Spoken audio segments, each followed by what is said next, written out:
tennis et de Roland-Garros, où se déroule aussi un tournoi handisport. Aujourd'hui, le Français Stéphane Houdet, double vainqueur du tournoi, s'est qualifié pour les demi-finales. Et pour jouer au tennis avec une jambe en moins, il faut du matériel de très haute technologie.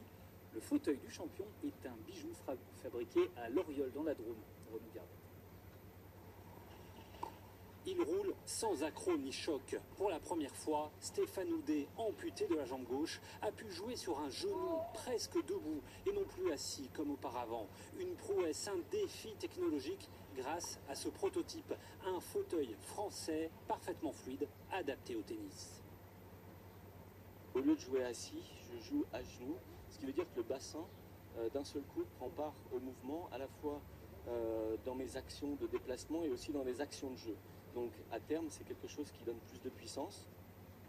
C'est ici, dans la Drôme, que le fauteuil de Stéphane a été créé par la société Corima, spécialisée dans les roues haut de gamme en carbone pour les vélos professionnels.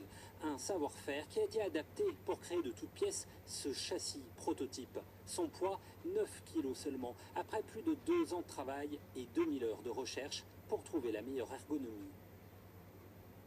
Il a fallu comprendre comment le brider au fauteuil pour qu'il puisse rester en équilibre sans tomber, comprendre où il fallait qu'il soit en appui, mais pas trop contraint pour avoir une liberté du haut du corps et du tronc et de la hanche, pour qu'il puisse jouer correctement au tennis.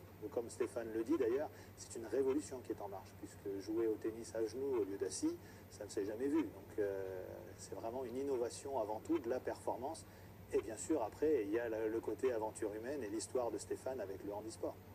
Toute l'équipe ayant créé le fauteuil est venue soutenir le champion à Paris. Vainqueur du jour, Stéphane Houdet espère bien gagner cette année Roland-Garros. Il vise aussi les Jeux Olympiques de 2016 à Rio.